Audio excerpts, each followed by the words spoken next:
Commander Jack Riley stared through the viewport of the diplomatic vessel as it approached the massive Galactic Confederation headquarters. The enormous structure floated in space like a shimmering jewel, its crystalline surfaces reflecting starlight in dazzling patterns. After decades of observation, humanity had finally been invited to join the interstellar community. "Impressive, isn't it?" said Lieutenant Susan Grant, coming to stand beside him. Her dark hair was pulled back in a regulation bun, her uniform crisp and perfect for the historic occasion. Jack nodded. "Impressive, yes. Welcoming? That remains to be seen."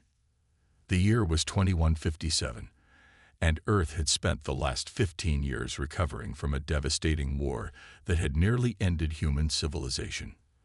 The discovery that they were not alone in the universe had united the fractured planet in ways nothing else could. Now, as representatives of the United Earth Alliance, Jack and his team carried the hopes of their entire species. The docking procedure went smoothly. Too smoothly, Jack thought, almost as if they were being processed rather than greeted. Inside the grand reception hall, delegates from 100 alien worlds mingled. Some floated on anti-gravity platforms, others slithered across the polished floor, while yet others towered 3 times the height of a human. The diversity was breathtaking. An alien with pale blue skin and 4 arms approached them.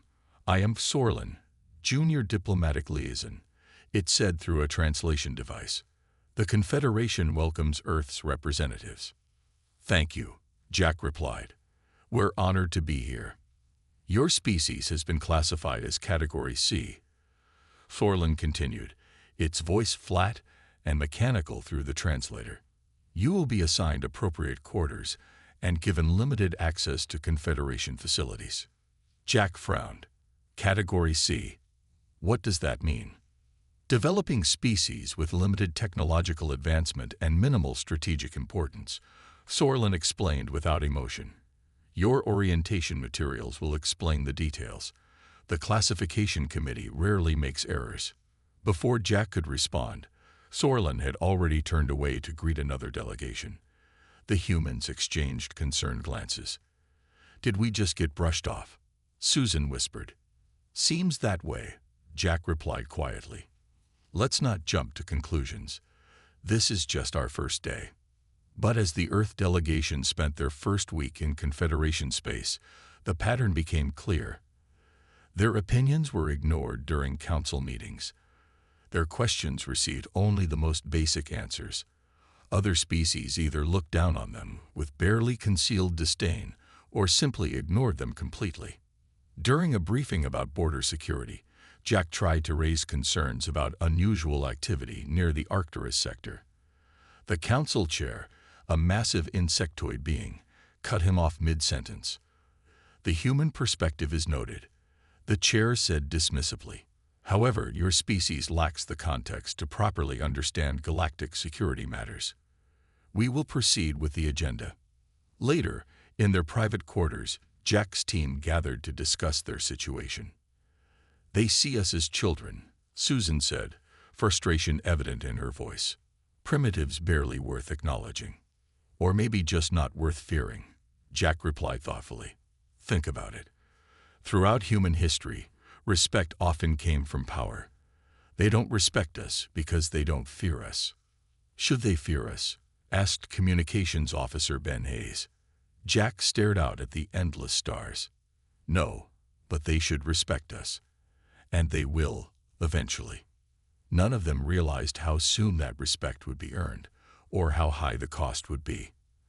At the edge of known space, the warships of the Chivalry Empire were already on the move, and the complacent Confederation was unprepared for what was coming.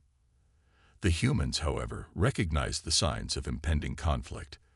They had seen them too many times before. 3 months after Earth joined the Galactic Confederation, the first reports of Chivalry attacks reached the Council.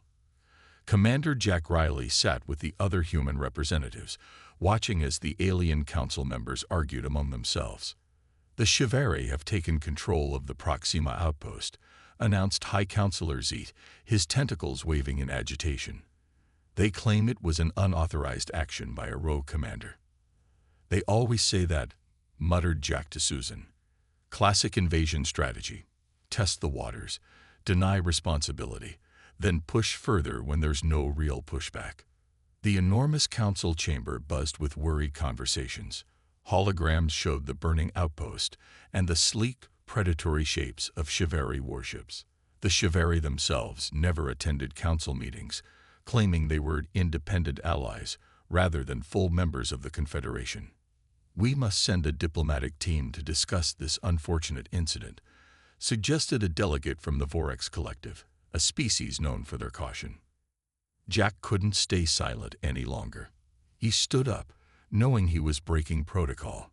With respect, this is not an incident. This is the beginning of an invasion. The chamber fell silent. All eyes turned to the human. You are not recognized, representative of Earth, said High Counselor Zeke coldly. Category C species should observe and learn before offering opinions on matters beyond their understanding. Jack held his ground. My species has fought thousands of wars. We know what an invasion looks like. The Chivalry are testing your resolve, and right now you're failing the test. A ripple of outrage moved through the chamber. Susan tugged at Jack's sleeve, trying to get him to sit down, but he remained standing. The human will be silent or removed from these proceedings, Zeke declared. Jack sat down, his face flushed with anger, but his eyes cool and calculating. You're not making friends, Susan whispered. We don't need friends, Jack replied quietly. We need allies who can see what's coming. 2 weeks later, 3 more outposts fell to the Chivalry. This time, they didn't bother with excuses. Their message to the council was blunt. The territories now belong to the Chivalry Empire, and any attempt to reclaim them would be considered an act of war. The council, predictably, called for more talks. Jack received emergency orders from Earth Command. The United Earth Alliance was mobilizing its small but modern fleet. Unlike the Confederation, humans weren't willing to wait for diplomacy to fail completely. We're being reassigned, Jack told his team. I'll command the UEA Defender. Susan, you're my first officer. They're giving you a ship. Ben asked, surprised. I thought you were just a diplomatic officer. Jack smiled grimly. On Earth, we don't make that distinction as clearly as some might think.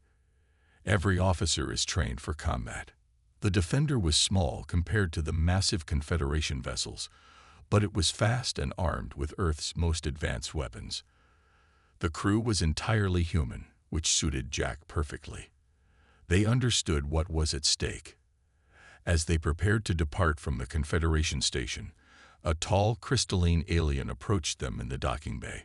Jack recognized it as Kira, a representative from a species that had lost territory in previous Chivalry expansions. Commander Riley, Kira said, its voice creating musical tones. My government wishes to send an observer with your vessel. An observer? Jack asked. Or an ally? Perhaps both, Kira replied. Some of us believe the humans may understand this threat better than the Council admits. Jack nodded. Welcome aboard, then. You'll find we do things differently than the Confederation. That, said Kira, is precisely why I am here. As the Defender pulled away from the station, Jack looked at the stars ahead. The Chivalry thought they were facing a disorganized Confederation with no will to fight. They were about to learn that humans were something else entirely. And the lesson would be painful. The UEA Defender dropped out of hyperspace at the edge of the TOS CD system. Commander Jack Riley studied the tactical display. His eyes narrowed as he assessed the situation. 3 Chivalry warships circled the small mining colony, their weapons already destroying the outer facilities. We're outgunned, Susan observed from her station. Those are heavy cruisers. Jack nodded. Yes, but they don't know we're here yet. And they don't know how humans fight. Kira, the crystalline alien observer, watched with growing concern. Commander, standard Confederation protocol would be to call for reinforcements before engaging superior forces. That's why the Confederation keeps losing, Jack replied. The Chivalry expect that response. They count on it. He turned to his communications officer. Ben, send a tight beam message to the colony. Tell them to activate their emergency shelters, but make no mention of our arrival. What's your plan, sir? Susan asked. Jack pointed to the system's asteroid belt. The Chivalry rely heavily on energy scanners. Their visual systems are basic at best. We're going to use that against them. For the next hour, the Defender moved silently through the asteroid field, using the larger rocks as cover. The ship's engines were running at minimal power to avoid detection. Jack ordered mining charges planted on key asteroids, creating a chain that extended toward the Chivalry position. I don't understand this strategy, Kira admitted. How will explosives in an asteroid field help against warships? It's called misdirection, Jack explained. An old human tactic. Watch and learn. When everything was ready, Jack gave the order. Detonate the charges in sequence, then go to full power. Weapons ready. The first explosion created a chain reaction, sending asteroids tumbling toward the Chivalry ships. At the same time, the Defender shot forward, its engines flaring to life. Confused by the multiple threats, the Chivalry ships broke formation. One turned to face the incoming asteroids, another began evasive maneuvers, while the third tried to locate the source of the attack. In that moment of confusion, the Defender struck. Its advanced targeting systems locked onto the nearest Chivalry ship, firing a concentrated barrage at the vessel's engine section. Before the enemy could respond, Jack ordered a sharp course change, using a large asteroid as cover. Again, he commanded. Different target, different approach vector. The Defender emerged from behind another asteroid, striking the second Chivalry ship before disappearing again. The third attack disabled the weapons system on the final enemy vessel. They're sending distress signals, Ben reported, calling for backup. Perfect, Jack said with a grim smile. That's exactly what I want. Susan looked at him in surprise. Sir, we want them to call for help, Jack explained.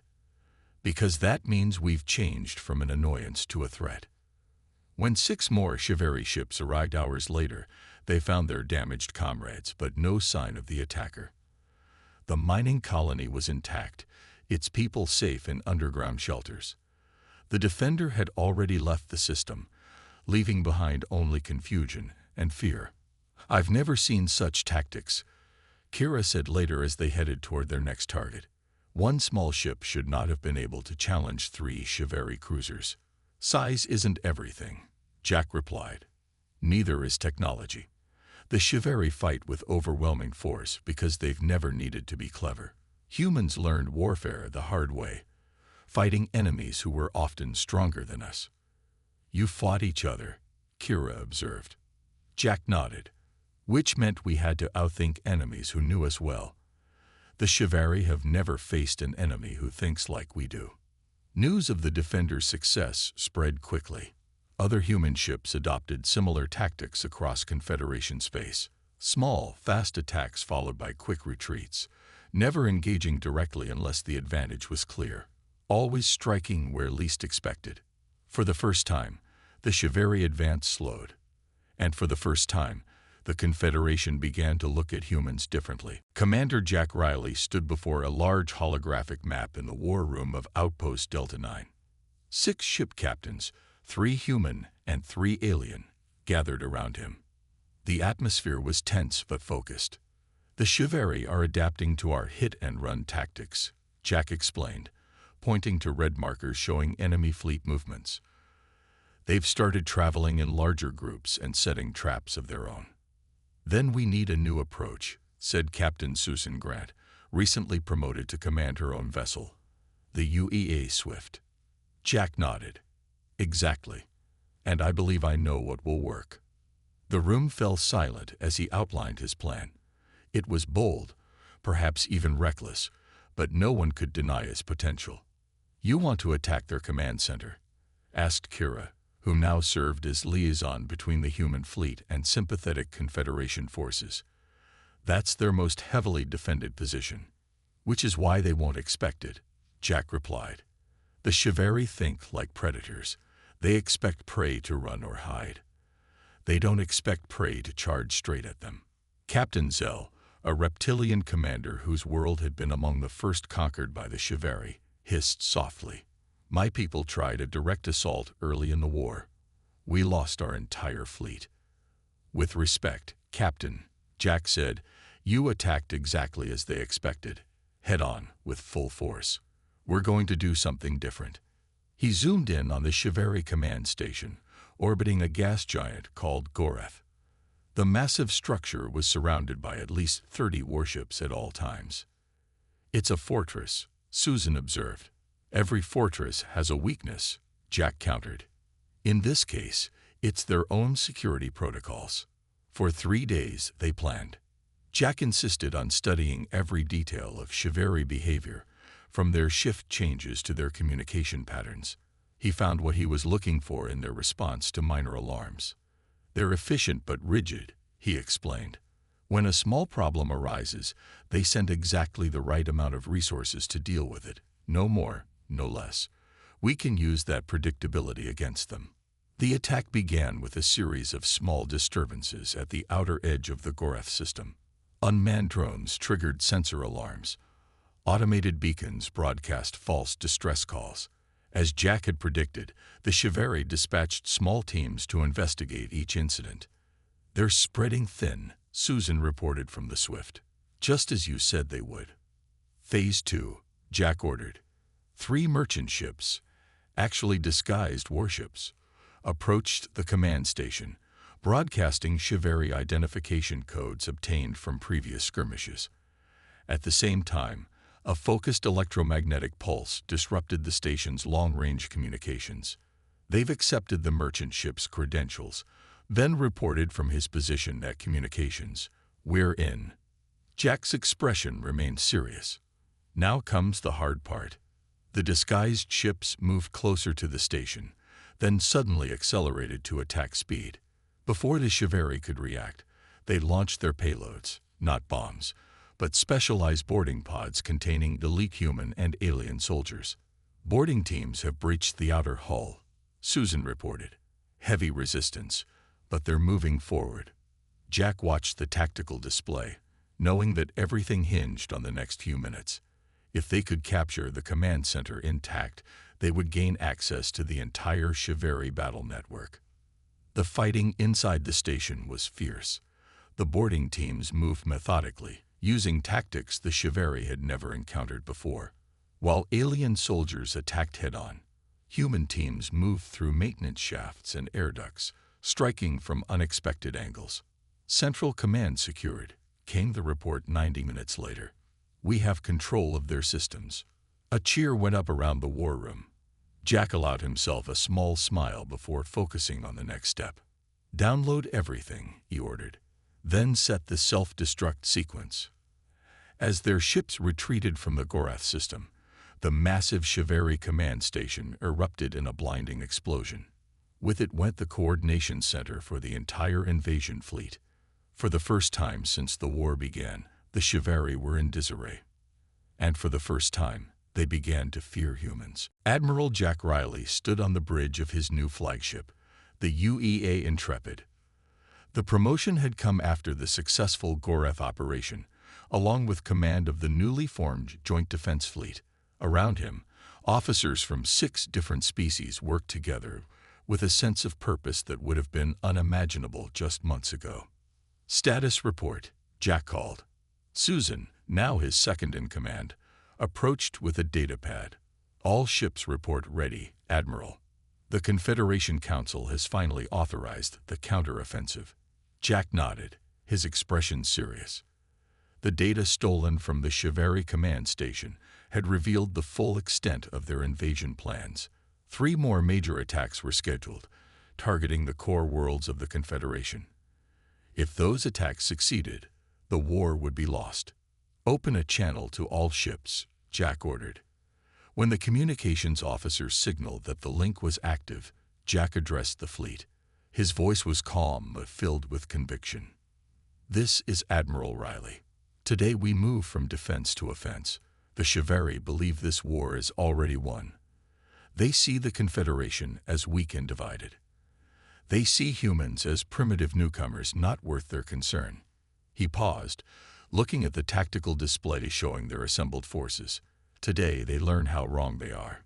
Humans know something about war that the Chiveri have forgotten. Victory isn't about who has the biggest ships or the most advanced weapons. It's about who wants it more, who's willing to fight smarter, not just harder. Across the fleet, crews of many species listened intently. We fight not just for our own worlds, but for all free peoples of this galaxy. The Chiveri started this war. Together, we will finish it. Fleet command out. The joint fleet moved out, following the strategy Jack had developed. Instead of a direct assault on Chiveri territory, they targeted the supply lines feeding the invasion forces. Small, fast attack groups disrupted convoys, while larger battle groups reclaimed occupied worlds. On the third day of the offensive, the Intrepid led an attack on a major Chiveri supply base. The enemy had prepared defenses, expecting a conventional approach. Instead, Jack split his forces, attacking from 3 directions simultaneously. "They're trying to adjust," Susan reported as the battle unfolded. "But their command structure is too centralized. They can't adapt quickly enough." The fighting was fierce. The Intrepid took heavy damage from a Chiveri cruiser that managed to slip through their formation. "Hull breach on decks 4 through 6, reported the damage control officer. "Engineering reports power fluctuations." Jack held onto his chair as the ship shuddered under another hit. "Maintain course. Focus all fire on their flagship." A massive explosion rocked the Intrepid. Emergency lights flickered on as main power failed. Jack was thrown from his chair, striking his head against a console. Blood trickled down his face as he struggled back to his feet. "Admiral, you're injured," Susan said, moving to help him. Jack waved her away. "I'm fine. Status report. We've lost engines and long-range communications. Life support is on emergency power." Despite the damage, the battle turned in their favor.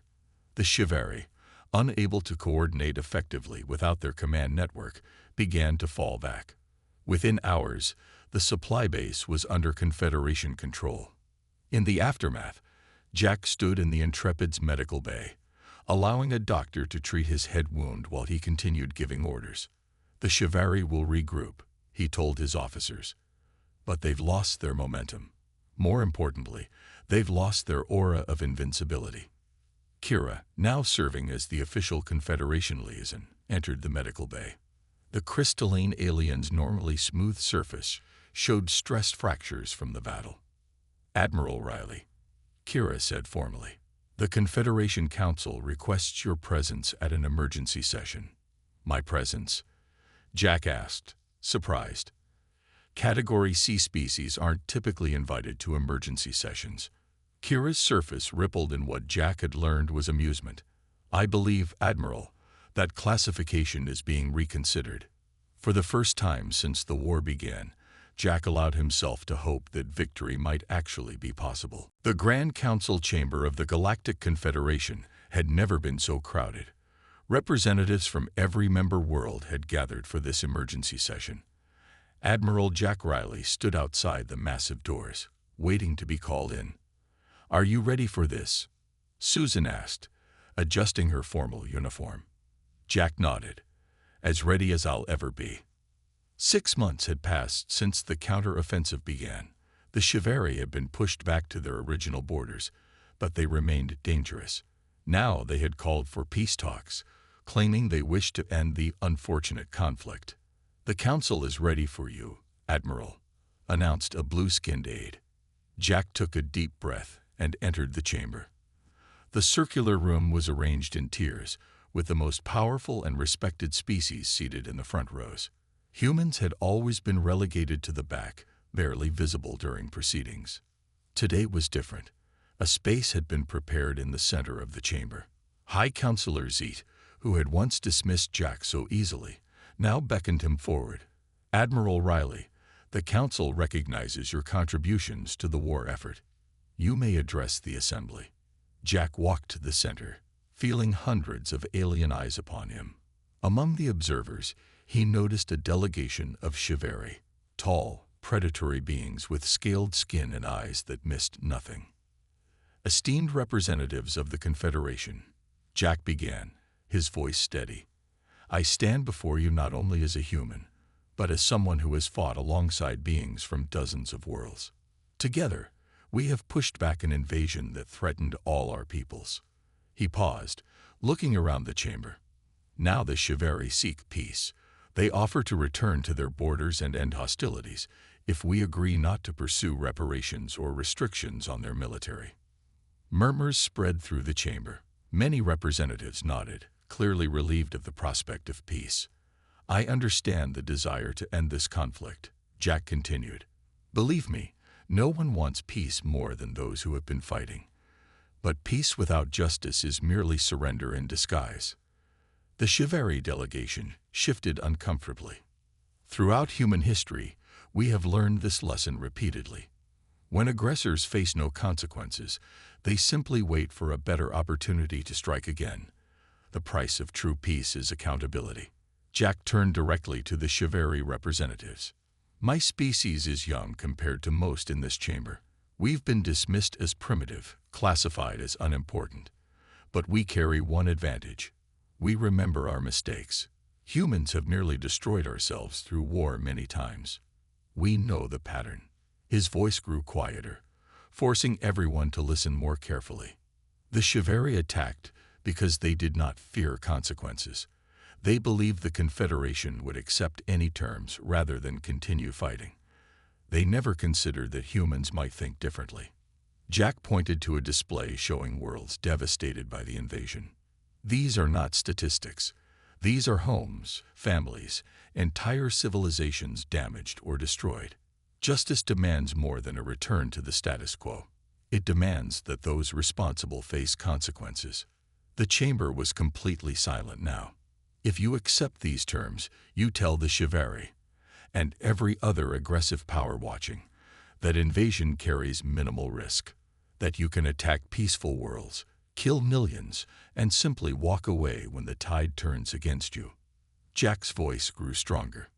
Humans may be new to interstellar politics, but we are old in the ways of war and peace. We know that lasting peace requires strength. The HFY must not only stop fighting, they must learn to fear starting another war. He turned to address the entire council. The choice before you is not between war and peace. It's between short-term comfort and long-term security, between appeasement and justice. As Jack finished speaking, the council chamber erupted in discussion. Species that had never agreed on anything found themselves united by his words. And for the first time, the HFY representatives looked genuinely afraid. 5 years passed since Admiral Jack Riley's speech changed the course of galactic politics. The HFY had agreed to strict terms: disarmament, reparations, and monitoring of their military activities. Today, Jack stood on the observation deck of the new Confederation headquarters, built in Earth orbit as a symbol of humanity's new status. Hard to believe how much has changed, Susan said, joining him at the viewport. The rank insignia on her uniform marked her as a fleet commander now. Jack nodded, watching shuttles arrive from across the galaxy. From Category C to Council leadership in less than a decade. Not bad for a species of primitive newcomers. Below them, Earth gleamed blue and green against the blackness of space. The planet had become a center for diplomatic and military training, with representatives from hundreds of worlds coming to learn the human perspective on strategy and conflict resolution.